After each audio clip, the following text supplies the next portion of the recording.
Hello my friends. आज हम पढ़ेंगे सेक्शन फार्मूला। फ्रेंड बच्चों, सेक्शन फार्मूला क्या होता है तो जानने से पहले हम ये जानेंगे सेक्शन फार्मूला आखिर हम क्यों निकालते हैं।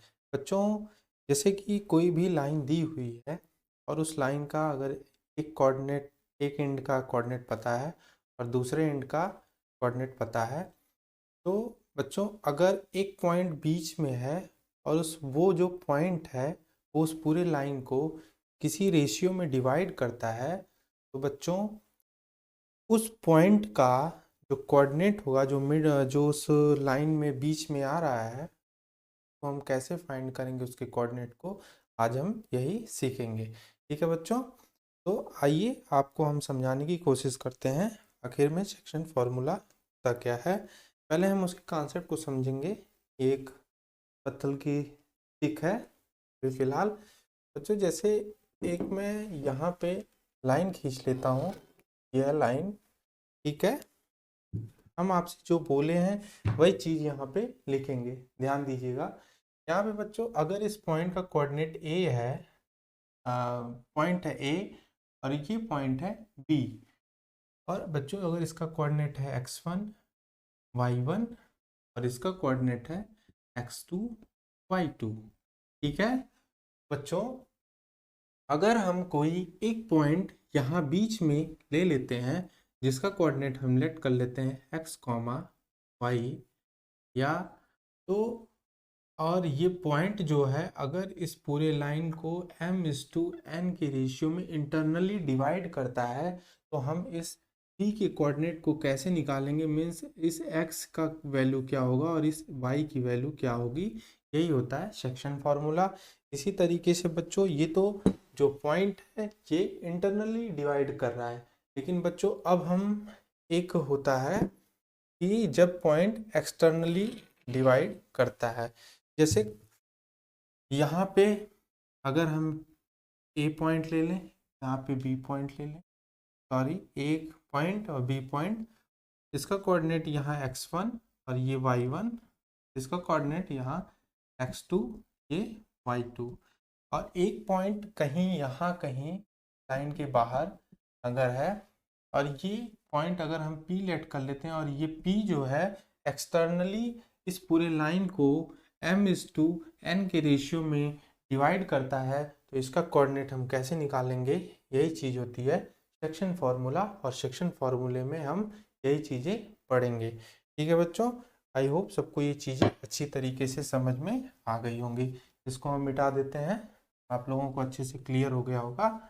ठीक है बच्चों, बच्चों जो नेक्स्ट है वो हम इसी का प्रूफ पढ़ेंगे कि इसके कोऑर्डिनेट्स क्या होते हैं।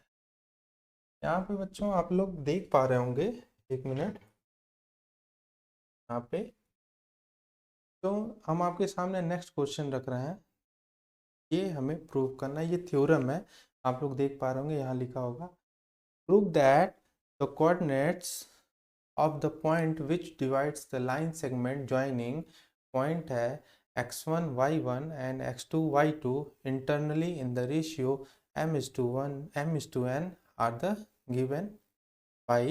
जो इस पॉइंट के कोऑर्डिनेट होंगे हमें उसे प्रूव करना है कि जो कोऑर्डिनेट होगा वो होगा x = mx2 plus nx1 upon m plus n। ठीक है बच्चों, दिख रहा है mx2 plus nx1 upon m plus 1। इसी तरीके से जो y कोऑर्डिनेट होगा उसकी value my2 plus ny1 upon m plus n, हमें इसे प्रूव करना है। ठीक है बच्चों, तो सबसे पहले हम आपको इस प्रूफ को बताने से पहले एक फिगर के थ्रू सारी चीज़ें एक्सप्लेन करना चाहते हैं। बच्चों आप लोगों को ये चीज़ें दिख रही हैं, यहाँ से खींचते हैं। अगर बच्चों हम एक लाइन ये और एक लाइन हम ये ड्रॉ कर लेते हैं, ये हो गई लाइन, ठीक है। जो क्या करना है, ये है x कोऑर्डिनेट और ये है y कोऑर्डिनेट। और एक पॉइंट हम यहाँ लेते हैं ये ए, ठीक है। एक पॉइंट यहाँ हम लेते हैं ए, और यहाँ एक पॉइंट हम लेते हैं बी, ठीक है बच्चों। और इसको हम इस स्टिक के जरिए मिला देते हैं, ठीक है। तो हम मिला देते हैं बच्चों। अब एक पॉइंट कोई यहाँ है P, जो इसको डिवाइड कर रहा है m/n के रेशियो में, ऐसा बताया गया है, जो कि वहाँ पे आप लोग देख सकते हैं लिखा हुआ है। तो बच्चों इसमें ये कह रहा है कि हमें प्रूफ करना है कि जो इसका कोऑर्डिनेट आएगा इस P का, वो कोऑर्डिनेट वहाँ आप लोग देख सकते हैं जो मैं लिखा हूँ, x = mx2 plus nx1 upon m plus n, और y = my2 प्लस ny1, ठीक है बच्चों। ये चीज़ें हमें प्रूफ करनी है। तो आप लोग देख सकते हैं इसको करने के लिए हमें क्या करना पड़ेगा, इस A से एक परपेंडिकुलर ड्रॉ करना पड़ेगा। यहाँ पे ये O है, OX पे एक हम परपेंडिकुलर ड्रॉ करते हैं। सेम इसी तरीके से हम यहाँ पे OX पे परपेंडिकुलर P से ड्रॉ कर देते हैं। इसका नाम अगर हम AN रख लेते हैं, इसका नाम अगर हम PQ रख लेते हैं, ये Q, और यहाँ B से हम एक परपेंडिकुलर ड्रॉ करते हैं, इसका नाम हम रख लेते हैं C, ठीक है बच्चों। ये चीज़ें आप लोगों को दिख रही होंगी, अच्छे से समझ में भी आ रही होंगी। और इस पॉइंट का कोऑर्डिनेट जो दिया हुआ है वो x1 y1, और इस पॉइंट का कोऑर्डिनेट x2, ठीक है बच्चों। आई होप सबको ये चीज़ें अच्छी तरीके से समझ में आ रही होंगी। बच्चों हमें यही चीज़ प्रूफ करनी है। पहले सबसे पहले हमारा जो काम है, हमें इस फिगर को समझना है, और हमें ये समझना है कि इस फिगर के जरिए हम कैसे अपने आंसर तक पहुंच सकते हैं। बच्चों यहाँ पे आप लोग देखिए, इसको अगर हम यहाँ से इसको मिला देते हैं, ये इससे परपेंडिकुलर इसे भी ड्रॉ कर रहे हैं, और ये P पॉइंट से इस वाली साइड पे परपेंडिकुलर ड्रॉ कर रहे हैं। ये अगर यहाँ पे हम मान लीजिए H और ये G, ठीक है बच्चों। बच्चों जानते हैं क्या करना है इसमें, हमें सिर्फ इतना करना है कि जो आपको ये ट्रायंगल दिख रहा है, ये ट्रायंगल, ये वाला, और ये ट्रायंगल जो दिख रहा है, इस ट्रायंगल का नाम अगर APH है, और इस ट्रायंगल का नाम PBG है, बच्चों इन्हें हमें क्या दिखाना है, इन्हें हमें दिखाना है कि ये ट्रायंगल जो है वो सिमिलर है। अगर सिमिलर हो जाएंगे तो इनके रेशियो को हम इक्वल कर देते हैं, तो हमारी जो वैल्यू है वो आ जाएगी। और ये आप सभी लोगों को पता होनी चाहिए कि जब कोई भी ट्रायंगल सिमिलर होते हैं तो जो उनका रेशियो होता है वो इक्वल होता है, ठीक है बच्चों। तो जो यहाँ एक P दिया हुआ है, इस P का जो कोऑर्डिनेट है वो x, y है। ये चीज़ हम यहाँ लिखना भूल गए थे, फिर से बता रहे हैं, जो P का कोऑर्डिनेट है वो x, y है। बच्चों आइए थोड़ा सा देखते हैं, क्या आप लोग बता सकते हैं ये जो ON लेंथ है ये कितनी है। जो ON लेंथ है बच्चों आप लोग को दिख पा रहा होगा, जो यहाँ से यहाँ तक की दूरी है वही ON लेंथ है, और यहाँ से लेके यहाँ तक की दूरी जो है वो x कोऑर्डिनेट है, x कोऑर्डिनेट, और x कोऑर्डिनेट क्या है यहाँ पे x1, ठीक है बच्चों। उसी तरीके से क्या आप लोग देख पा रहे होंगे, जो OQ है, OQ देख रहे हैं, OQ की जो लेंथ है वो कितनी है, यहाँ पे आप लोग देख पा रहे होंगे OQ की जो लेंथ है वो इसके P के x कोऑर्डिनेट के बराबर है। P का x कोऑर्डिनेट क्या है, x। तो बच्चों अब हमें हमें फोकस क्या करना है कि हमें इन ट्रायंगल्स की लेंथ को निकालना है।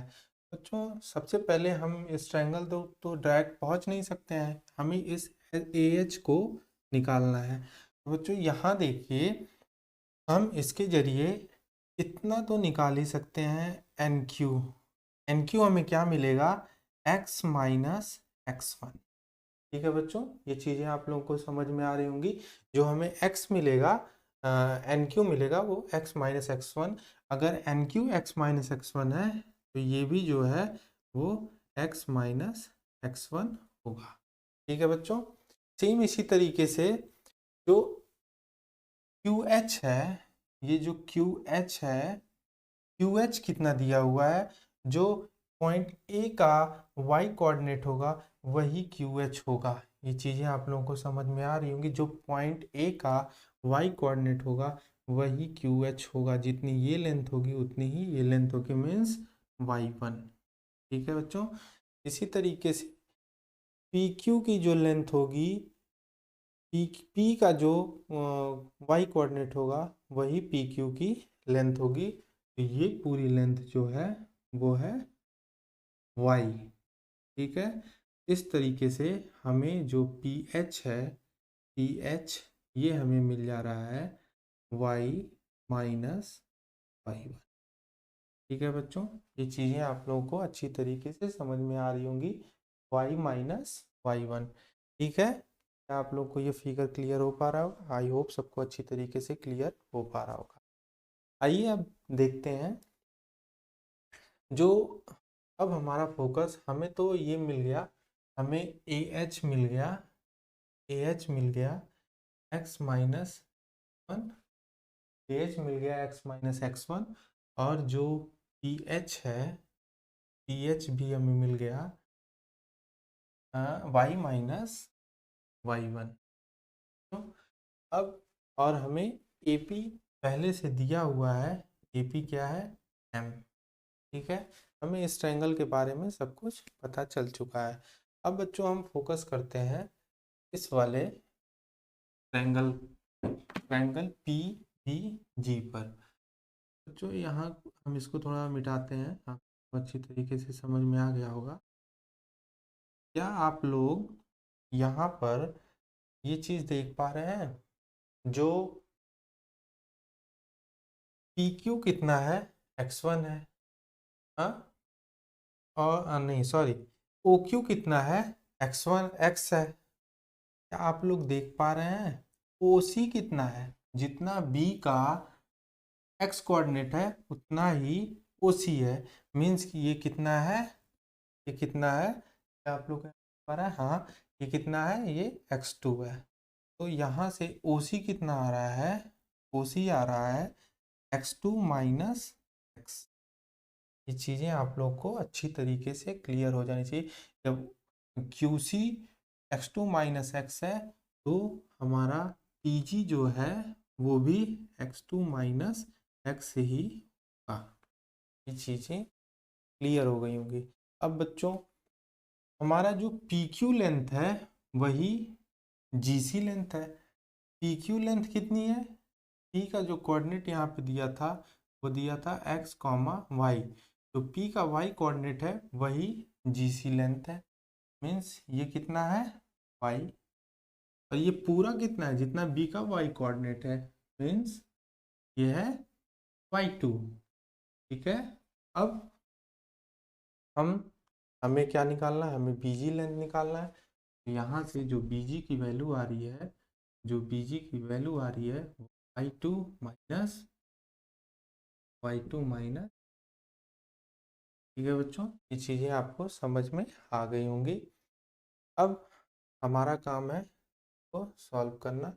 हम यहाँ से सारी चीज़ें एक बार लिख लेते हैं। जो हमारा सॉरी, जो हमारा पी आ रहा है इस ट्रायंगल में, पी की जो वैल्यू आ रही है एक्स टू माइनस एक्स आ रही है, और जो बी की वैल्यू, बी की वैल्यू आ रही है, बी की वैल्यू वो वाई टू माइनस वाई आ रही है। इसी तरीके से हमारा जो पी दिया हुआ है, पी ये पहले से एन दिया हुआ है हमारे क्वेश्चन के अकॉर्डिंग। अब हम करते हैं वैल्यू को पुट। ठीक है बच्चों, बहुत ही आसान है, आप लोग ध्यान से देखेंगे तो आप लोगों को सारी चीज़ें क्लियर हो जाएंगी। यहाँ पे अब हम आते हैं क्वेश्चन पे। तो हम देखेंगे, हम बोलेंगे triangle A H P triangle A H P, triangle A H P similar है ट्रायंगल पी जी पी के, पी पी के, ठीक है। अब बच्चों आप लोग जो अब इनकी जो साइड्स का रेशियो है वो भी बिल्कुल इक्वल होगा। तो एपी एपी रेशियो पीबी या पीबी इज इक्वल टू, यहाँ से A H ratio upon PG या पीजी, ठीक है बच्चों। इसी तरीके से यहाँ पर आप लोग देख पा रहे होंगे पीजी पीजी पीएच अपॉन बीजी, पीएच अपॉन बीजी, ठीक है बच्चों। चीज़ें क्लियर हो रही होंगी। अब बच्चों हम क्या करते हैं, यहाँ पे करते हैं वैल्यू को पुट। एपी की हमारी जो वैल्यू दी हुई है वो दी है एम, और पीबी की जो वैल्यू दी है वो दी है, यहाँ से एएच की जो वैल्यू है, एएच की जो वैल्यू है x माइनस x1, क्या है x minus x1 upon PG की जो वैल्यू है, पीजी यहाँ पे x2 माइनस x, ठीक है बच्चों। ये चीज़ें आपको दिख रही होंगी x2 माइनस x। अब यहाँ पे हमें pH की वैल्यू पुट करनी है। pH की जो वैल्यू है वो हमारी क्या आई थी, pH की जो वैल्यू है वो हमारी आई थी y minus y1, y minus y1 upon जो Bg की वैल्यू आई थी वो आई थी y2 माइनस y। यहाँ पे तीन इक्वेशन बन रही है, 1 2 3। सबसे पहले हम फर्स्ट और सेकंड को लेके सॉल्व करते हैं। फ्रॉम फर्स्ट एंड सेकंड हम इसको सॉल्व करते हैं। m upon n x minus x1 upon x2 minus x, यहाँ से क्रॉस मल्टीप्लाई करेंगे। क्रॉस मल्टीप्लाई सबको करने आता होगा, यहाँ से क्रॉस मल्टीप्लाई करेंगे, क्या होगा m x2 minus mx is equal to, इसका मल्टीप्लाई करेंगे nx फिर माइनस nx1, ठीक है बच्चों। अब हम जो x1 x2 वाले हैं इनको एक साथ करेंगे, मतलब mx2 और nx1 को एक साथ करेंगे, तो यहाँ पे mx2 और ये इक्वल के इधर आएगा तो प्लस हो जाएगा nx1, ठीक है, इज इक्वल टू, ये क्या है, सॉरी nx प्लस mx, ये प्लस माइनस है, इक्वल के उधर जाएगा तो क्या हो जाएगा, प्लस हो जाएगा। यहाँ से आप लोग देख पा रहे होंगे जो यहाँ है, यहाँ से हम x को कॉमन ले लेंगे, हमें x कोऑर्डिनेट की वैल्यू मिल जाएगी। यहाँ से हम x को कॉमन लेते हैं, आप लोग ध्यान से देखिएगा, x को कॉमन लेंगे तो क्या आएगा, mx2 plus nx1 upon m plus n, ये हमारा x कोऑर्डिनेट आ गया। इसे हमें हमेशा याद करके रखना है, बहुत ही यूज़फुल होता है, और सीधा किसी भी क्वेश्चन में सीधा इसको लगाते हैं और ये हमें तुरंत उसकी कोऑर्डिनेट की वैल्यू दे देता है। इसी तरीके से हम फर्स्ट और थर्ड को आपस में सॉल्व करेंगे और यहाँ पे हम y कोऑर्डिनेट की वैल्यू निकाल लेंगे, और जब हम y कोऑर्डिनेट की वैल्यू निकालेंगे तो हमें यही वैल्यू मिलेगी। इस तरीके से हमें p जो इंटरनली इनको डिवाइड कर रहा है उसकी कोऑर्डिनेट की वैल्यू x, y आराम से मिल जाएगी, ठीक है बच्चों। आई होप, मैं आशा करता हूँ ये चीज़ें आप लोगों को अच्छी तरीके से समझ में आई होंगी, और जो नेक्स्ट क्लास होगी इसी सेक्शन फार्मूला पे जो क्वेश्चंस होते हैं उनको सॉल्व करेंगे। तब तक के लिए अलविदा, धन्यवाद। Good night.